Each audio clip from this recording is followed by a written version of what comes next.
तो जब हम डेवलपमेंट कर रहे हैं, सॉफ्टवेयर बना रहे हैं, कोई अपना प्रोडक्ट बना रहे हैं, तो उसके लिए कुछ प्रिंसिपल है जिनको हमने साथ-साथ फॉलो करना होता है, ठीक है? वो देख लेते हैं। फर्स्ट जो प्रिंसिपल है वो है the reason it all exist, ठीक है? सबसे पहले तो आप ये देखते हैं कि आप जो सॉफ्टवेयर बनाने जा रहे हैं, क्या उसको बनाने की कोई रीज़न है? क्या ये फ़ीज़िबल है या आपके लिए बेनिफिशियल है? अगर तो इसको बनाने का कोई फ़ायदा है, फिर तो हम इसको बनाते हैं। लेकिन अगर ऐसे ही हम लोग बना रहे हैं सिर्फ़ टाइम पास करने के लिए, फिर हम उसको नहीं बनाते, ठीक है? फिर उसको हम एग्ज़िट कर देते हैं।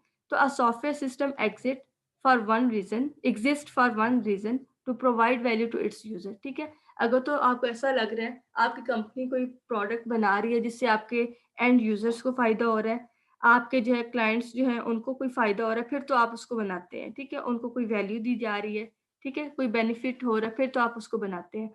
अगर ऐसा कुछ नहीं है, फिर हम उसको वहाँ पे एग्ज़िट कर देते हैं, ठीक है? तो सबसे पहले उसकी एक्ज़िस्टेंस देखी जाती है कि ये बनाना भी चाहिए या नहीं बनाना चाहिए, ठीक है? सेकंड प्रिंसिपल है कीप इट सिंपल स्टूपिड, ठीक है? तो इसका मतलब है कि आप जो भी डेवलपमेंट करने जा रहे हैं, जो भी डिज़ाइनिंग कर रहे हैं, उसको आपने बहुत सिंपल रखना है, ठीक है? उसको बहुत हैवी नहीं कर देना। उसके डिज़ाइन को कुछ लोग होते हैं इंटरफ़ेस बनाने जाते हैं, तो इंटरफ़ेस पे क्या करते हैं जितने कलर्स मिलते हैं सारे शैडोज़ उसमें डाल देते हैं। कलर कॉम्बिनेशन भी नहीं होता, ठीक है? रेड, येलो, ग्रीन उनको जो है कर देते हैं, बहुत हैवी लुक दे देते हैं। ढेर सारे आइकन्स डाल देते हैं, अपनी तरफ से अपनी एफिशिएंसी को शो कर रहे होते हैं, लेकिन वो जितना हैवी होगा उतना अच्छा नहीं लगेगा। तो जितना डिज़ाइन आपका सिंपल होगा, वो अच्छा होगा और मेंटेन करने में भी क्या है, आसानी हो जाएगी, ठीक है? लेकिन ये भी है कि जब आपने उसको सिंपल रखना है, तो सिंपल रखते हुए ये नहीं करना कि जो उसकी फंक्शनैलिटी है या उसके फीचर्स हैं, उसको डिस्कार्ड कर देना है, ऐसा नहीं है, ठीक है? जो इम्पोर्टेंट चीज़ें हैं, उनको लास्ट में रखना है, ठीक है? जो एक्स्ट्रा की चीज़ें हैं, उनको ज़्यादा नहीं भरना। Our design should be as simple as possible but no simpler, ठीक है? उसको सिंपल करें, लेकिन इतना भी सिंपलर नहीं कर देना कि उसके जो कुछ फीचर्स हैं आप उनको ही निकाल दें, ठीक है? वो सारी चीज़ें जो इसके अंदर रखनी है। More easily understood and easily maintainable system, feature should not discarded, less error prone, ठीक है? तो ये इसके अंदर आ रहा है कि सिंपल रखना है, लेकिन इतना भी सिंपलर नहीं कर देना कि उसकी फंक्शनैलिटी को ख़त्म कर दे, ठीक है? और वो अगर कुछ फंक्शनैलिटी ख़त्म होगी तो उसकी वज़ह से और बहुत सारे वहाँ पे जो है प्रॉब्लम्स आ जाएँगी, एरर्स आ जाएँगी, ठीक है? थर्ड प्रिंसिपल है maintain the vision. A clear vision is essential to the success of a software project. Without one, a project almost unfailingly end up being of two or more minds about itself. ठीक है, क्या मतलब है इसका कि आप जब कोई प्रोडक्ट बनाने जा रहे हैं तो अपना विजन जो है उसको मेंटेन रखें कि आप करने क्या जा रहे हैं। ऐसा नहीं है कि आपके पहले 1 मंथ में आप सोच रहे हैं हम ये वाला प्रोजेक्ट बना लेते हैं। फिर कुछ टाइम के बाद आप सोच रहे हैं नहीं ये वाला नहीं हम इसको थोड़ा-सा चेंज कर लेते हैं, ये बना लेते हैं। तो इस तरह क्या है कि जब आपके 2 और मोर माइंड बन जाते हैं, तो आपको एट द एंड समझ ही नहीं आती, कोई एक चीज़ भी पूरी नहीं होती। आप हर एक चीज़ को टच कर रहे हैं, थोड़ा-सा देख रहे हैं, बना रहे हैं, उसके बाद आप इसको छोड़ रहे हैं। तो ऐसा नहीं करना, आपने एक जो अपना माइंड क्लियर कर लेना, अपना विज़न जो है वो क्लियर कर लेना है कि आपने बनाना क्या है और फिर उसी डायरेक्शन के अंदर काम स्टार्ट कर देना है। ठीक है? वरना इस तरह से अगर आप एक से ज़्यादा बनाते रहेंगे और आपको समझ ही नहीं आएगी, तो कोई भी चीज़ एट द एंड कंप्लीट नहीं होगी, ठीक है? सारी जो इनकम्प्लीटेड आपके पास रह जाएँगी। The fourth principle what you produce other will consume, ठीक है? तो इसका मतलब है कि जो चीज़ आप बना रहे हैं, उसको आपने अपने लिहाज से नहीं बनानी। आपने उसको अपने एंड यूज़र के लिहाज से बनानी है, अपने क्लाइंट के लिहाज से बनानी है कि आपका यूज़र क्या चाहता है, ठीक है? आपके यूज़र ने उस प्रोडक्ट को किस एनवायरनमेंट के अंदर जो है वो यूज़ करना है और वो क्या फंक्शनैलिटी चाहता है, ठीक है? तो आपने क्या करना है, उसको बनाना है with the I of your user. अपने यूज़र की आँख के अकॉर्डिंग मीन्स अपने यूज़र के टेस्ट के अकॉर्डिंग, अपने यूज़र की नीड के अकॉर्डिंग बनाना है, ठीक है? तो इन पॉइंट्स में कोई मसला है? इन प्रिंसिपल में जो हमने अभी देखे 3-4 इनमें कोई मसला है या आगे चलूँ?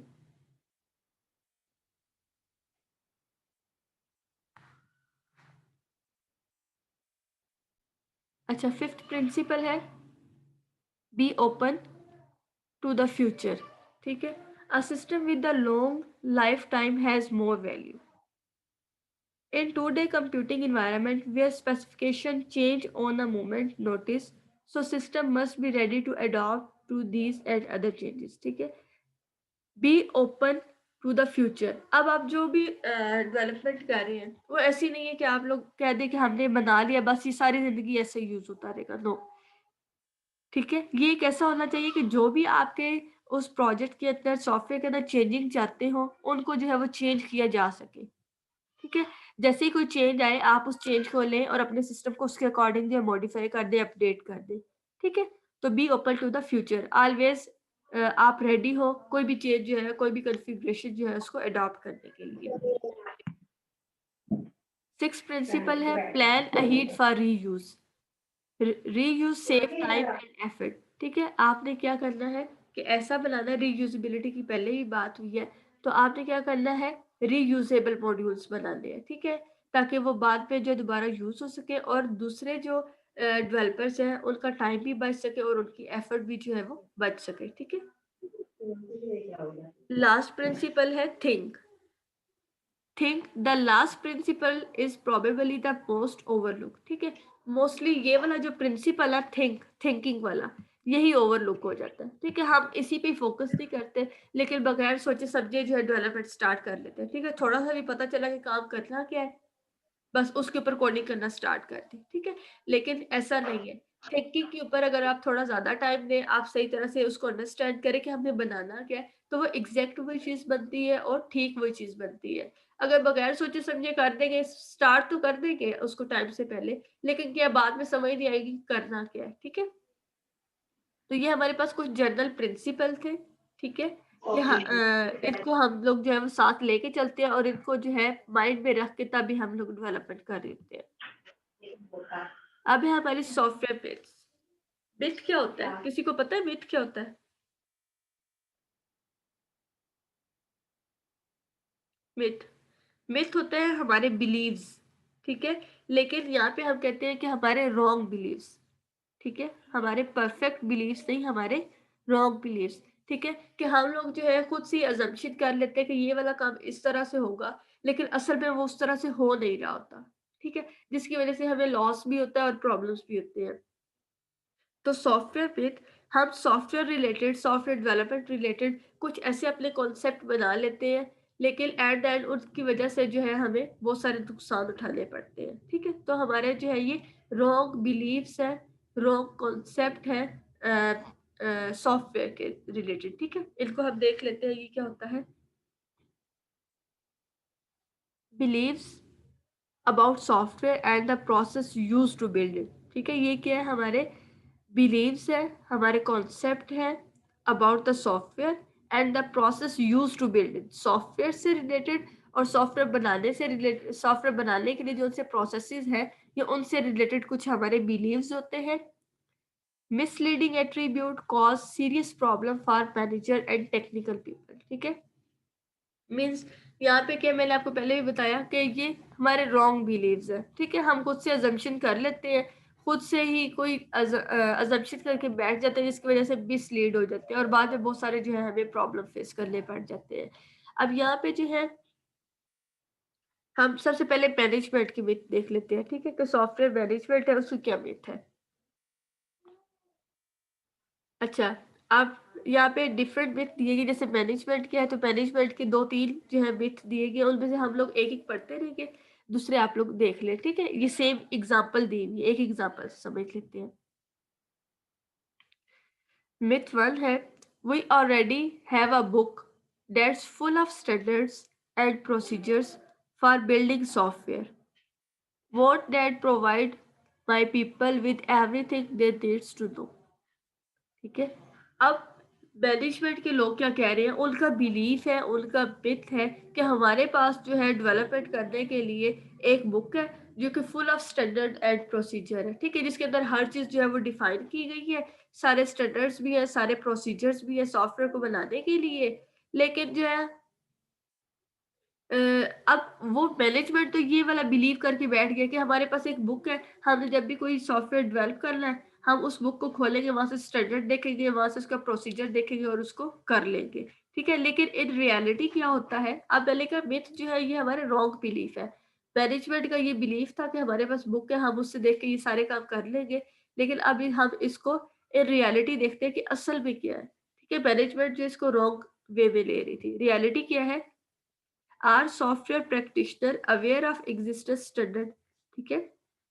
बुक तो पढ़ी हुई है, लेकिन आपके जो डेवलपमेंट के लोग हैं सारे, जो आपके प्रैक्टिशनर हैं, क्या उनको उस एग्जिस्टेंस स्टैंडर्ड्स के बारे में पता भी है या नहीं पता? ठीक है? या खाली बुक ही रखी हुई, कभी खोल के ही नहीं देखी, ठीक है? कोई आपने अपने डेवलपर्स की ट्रेनिंग नहीं की, कुछ भी नहीं किया, ठीक है? तो क्या कुछ ऐसा है? Does it reflect modern software engineering practices? नहीं, ऐसा तो नहीं है ये वाली बुक आपने बहुत पुरानी रखी हो और अब तो सॉफ्टवेयर डेवलपमेंट के नए नए प्रोसीजर आ गए, नए नए मॉडल्स आ गए हैं, तो क्या ऐसा है कि ये अपडेटेड है या नहीं है? ठीक है? Is it complete? तो क्या उसके अंदर कंप्लीट गाइडलाइन है, कंप्लीटली वो आपको गाइड कर रही है या नहीं कर रही? ठीक है? तो इसको इस तरह से अंडरस्टैंड करें कि मैनेजमेंट कस्टमर के आगे डिफरेंट लोग हैं जिनके अपने अपने मिथ है, अपने अपने बिलीव्स हैं। मैनेजमेंट के लोग कहते हैं मेरे पास एक बुक है और मेरे डेवलपर्स जो है सारे, मेरे प्रैक्टिशनर्स जो है वहां से देखेंगे और अपना काम कर लेंगे, कोई मसला ही नहीं है, ठीक है? लेकिन इन रियलिटी क्या होता है? इन रियलिटी ये है कि क्या वो बुक अपडेटेड है, कहीं इतनी पुरानी तो नहीं रखी हुई, 10-20 साल पुरानी? और अगर वो है भी सही तो क्या उसके अंदर जो स्टैंडर्ड्स है, जो प्रोसीजर है, उसके अकॉर्डिंग अपने डेवलपर्स को जो है वो ट्रेनिंग भी दी है या नहीं दी? ठीक है? तो ये इस तरह से है, एक मिथ है, रॉन्ग बिलीफ है, और इन रियलिटी क्या होता है साथ में वो भी बताया हुआ है, ठीक है?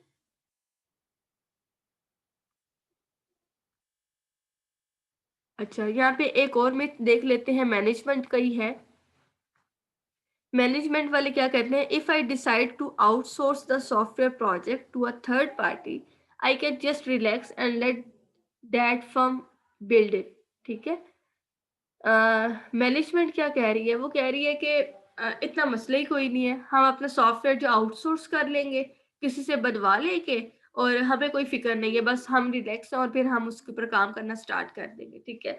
लेकिन इन रियलिटी क्या है? If an organization does not understand how to manage and control the software project internally, it will invariably struggle when it outsource software project, ठीक है?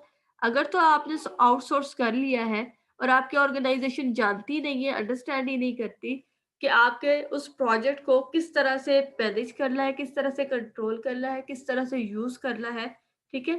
तो वो क्या है, उस बनाने से ज्यादा मेहनत बाद में हो जाएगी, उसको अंडरस्टैंड करने में, और अगर कोई मसला आ गया तो उसको ठीक करने में उससे डबल मेहनत हो जाएगी, ठीक है?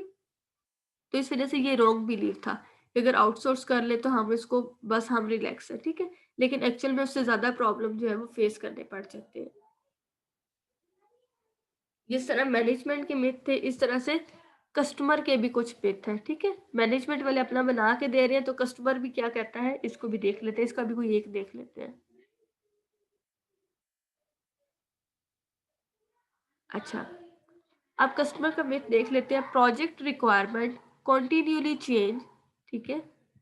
ये दो दो तीन तीन दी हुई एग्जाम्पल एक एक हम देख लेते हैं। Project requirement continually change, but change can be easily accommodated because software is flexible. अब हमारा कस्टमर क्या कह रहा है? हमारा कस्टमर जो है वो कह रहा है कि हम मैं जो है बड़ा सॉफ्टवेयर फ्लेक्सिबल टाइप का बनवा रहा हूँ, जब भी मुझे कोई चेंज करवाना होगा मैं उसके अंदर फ़ौरन से करवा लूँगा, और वो जो डेवलपर है वो फ़ौरन से मेरे चेंज को जो है वो अकोमोडेट कर देंगे, ठीक है? कोई मसला ही नहीं है, जब भी मैंने कुछ चेंज करवाना होगा मैं करवा लूँगा। लेकिन इन रियलिटी क्या है? Customer can review requirements and recommend modification with relatively little impact on cost, ठीक है? लेकिन जब उसको बताया जाता है कि हर एक चेंज के करस्पॉन्डेंस उसको जो है कॉस्ट पे करनी होती है, फिर उसको पता चलता है, ठीक है? कि पहले ही जो है सारी रिक्वायरमेंट्स ठीक करके बता दी थी। When changes are requested during software design, the cost impact grows rapidly, ठीक है? तो फिर जब डेवलपमेंट के दौरान कस्टमर जो है अपने चेंजेस बताएगा, नहीं ये वाली चीज़ मुझे इस तरह से नहीं चाहिए, ये वाली चाहिए, ठीक है? ये वाली टेक्नोलॉजी नहीं लगानी थी, मुझे चेंज चाहिए। तो वो क्या है, जितनी चेंजेस करवाएगा उसकी कॉस्ट भी जो है उसी तरह से इफेक्ट होगी और इंक्रीज हो जाएगी। ठीक है, तो ये कस्टमर का मिथ था। इसी तरह से प्रैक्टिशनर्स जो हैं उनका जो है वो अपना है। इनमें से भी एक देख लेते हैं। अच्छा, प्रैक्टिशनर मिथ जो है ये देख लेते हैं। Once we write the program and get it to work, our job is done. ठीक है, प्रैक्टिशनर्स जो कि डेवलपमेंट के हर फेज के लोग होते हैं ओवरऑल, उनको हम प्रैक्टिशनर्स कहते हैं। वो क्या कहते हैं, once we write the program, एक दफ़ा हमने कोई प्रोग्राम लिख लिया, कोई सॉफ्टवेयर बना लिया, and get it to work, और वो वर्किंग फॉर्म में आ गया, वो काम करने लग गया, और जॉब इज डन। ठीक है, तो हमारा काम खत्म है। लेकिन असल में ऐसा नहीं होता। ठीक है, रियलिटी में क्या है, someone once said that the sooner you begin writing code, the longer it will take you to get done। ठीक है, अगर जो है प्रैक्टिशनर ये कहते हैं कि हम जल्दी जल्दी से काम करेंगे और बना के दे देंगे और हमारा काम खत्म हो जाएगा, लेकिन ऐसा नहीं है। ठीक है, the sooner you begin the writing the code, जितनी जल्दी आप कोड को करना स्टार्ट करते हैं, the longer it will take you to get done, तो वो उतना ही लेट हो जाता है उसको कंप्लीट करना। ठीक है, क्योंकि पहले अंडरस्टैंड नहीं किया होता कि बनाना क्या है, जल्दी-जल्दी से बस कोड को करना स्टार्ट कर देते हैं। बाद में असल में समझ आ रही होती है कि ये वाली चीज़ ऐसे नहीं थी, ऐसे थी। तो फिर उसको ठीक करने में उससे भी ज़्यादा टाइम लग जाता है। ठीक है? तो ये कुछ मिथ थे, कुछ बिलीव्स थे हमारी मैनेजमेंट के, हमारे कस्टमर के और हमारे प्रैक्टिशनर्स के। ठीक है? तो साथ में उनकी रियलिटी भी बताई हुई है कि ये वाला इस तरह से नहीं होता। अच्छा, यहाँ पे अब हमने क्या देखने हैं, प्रोसेस मॉडल हमने आगे इन डिटेल बहुत सारे देखते हैं सॉफ्टवेयर इंजीनियरिंग में, कि कौन-कौन से जो हैं डेवलपमेंट के लिए प्रोसेस मॉडल हम लोग यूज़ कर रहे हैं। तो अब वो जो डेवलपमेंट मॉडल अभी हमने देखने हैं बाद में आगे कुछ लेक्चर्स में, उनकी कुछ टाइप्स हैं। तो ये वाला प्रोसेस मॉडल किस टाइप का है, ये वाला किस टाइप का है, वो अभी हम देख लेते हैं। ठीक है? कि इस प्रोसेस मॉडल का किस तरह का फ्लो है या दूसरे का किस तरह का फ्लो है, अभी हम वो सिर्फ देख रहे हैं। तो जेनेरिक प्रोसेस मॉडल्स इनको हम देख रहे हैं। This aspect, called a process flow, describe how the framework activities and the action and the task that occur within each framework activities are organized with respect to the sequence and time। ठीक है, तो यहाँ पे हम क्या कर रहे हैं, अपने प्रोसेस मॉडल का फ्लो देख रहे हैं कि उसके अंदर उस एक्टिविटीज, सेट ऑफ टास्क और एक्शन जो है वो किस तरह से परफॉर्म हो रहे हैं, किस सीक्वेंस के अंदर काम कर रहे हैं। ठीक है, किस फ्लो में काम कर रहे हैं। ठीक है, तो वो जो फ्लो है हमारी कम्युनिकेशन एक्टिविटीज का, उनको हमने देखना है यहाँ पे। तो डिफरेंट टाइप के फ्लो है। सबसे पहले हम लोग देखते हैं लीनियर प्रोसेस फ्लो। लीनियर के नाम से ही आपको शो हो रहा होगा, लीनियर मीन्स इन सीक्वेंस। ठीक है, in order. A linear process flow executes each of the five framework activities in sequence, beginning with the communication and culminating with the deployment। ठीक है, तो यहाँ पे क्या है कि हमने लीनियर प्रोसेस फ्लो क्या है कि इसके अंदर लीनियर है, यहाँ पे सारी एक्टिविटीज जो 5 हमने देखी थी कम्युनिकेशन से डिप्लॉयमेंट तक, वो सारी जो है एक सीक्वेंस के अंदर चलेगी। ठीक है, जिस तरह से वो आपको पढ़ाई थी। पहले कम्युनिकेशन आएगा, फिर प्लानिंग आएगी, फिर मॉडलिंग, फिर कंस्ट्रक्शन और फिर डिप्लॉयमेंट। ठीक है, ये लीनियर प्रोसेस फ्लो होगा, इसी तरह से ये चलता रहेगा। नेक्स्ट प्रोसेस फ्लो हमारे पास कौन सा है, आइट्रेटिव। ठीक है, आइट्रेटिव क्या है, आइट्रेशंस। ठीक है, हम लोग लूप्स में भी पढ़ते हैं आइट्रेट करना, आइट्रेशन करना। ये क्या होता है, an iterative process flow repeat one or more of the activities before proceeding to the next। इसमें क्या है कि किसी एक एक्टिविटी का नेक्स्ट एक्टिविटी जाने से पहले वो क्या कर सकती है, उसी एक्टिविटी को रिपीट कर सकती है। ठीक है, अपनी एक्टिविटी को खुद से भी रिपीट कर सकती है और अपने पीछे वाली एक्टिविटी से भी रिपीट कर सकती है। ठीक है, तो किसी भी नेक्स्ट फेज जाने से पहले आप लोग रिपीटिशन जो है वो लगा सकते हैं। सपोज आपने कम्युनिकेशन स्टार्ट किया, आपने रिक्वायरमेंट्स गैदर कर ली, उसके बाद क्या है, प्लानिंग। प्लानिंग के अंदर क्या है, आपने प्लान कर लिया। प्लानिंग करते हुए आपको समझ आई नहीं, अभी रिक्वायरमेंट्स मैंने पूरी तरह से फुलफिलमेंट नहीं की। ठीक है, अभी मैंने पूरी तरह से अपने यूजर से, अपने क्लाइंट से जो है वो गैदर नहीं की है। तो क्या होगा, आप प्लानिंग फेज से वापस चलेंगे कम्युनिकेशन की तरफ। ठीक है, तो वहां से प्लानिंग, आपने कम्युनिकेशन किया, कम्युनिकेशन के बाद दोबारा प्लानिंग पे आए, आपने कहा ठीक है, अब ठीक है। फिर वहाँ से आप मॉडलिंग की तरफ गए, आपने एक दफ़ा कोई मॉडल बनाया, कोई स्केच बनाया, आपको पसंद नहीं आया, ठीक है? वो ठीक नहीं था, आपने दोबारा से मॉडलिंग स्टार्ट कर दी।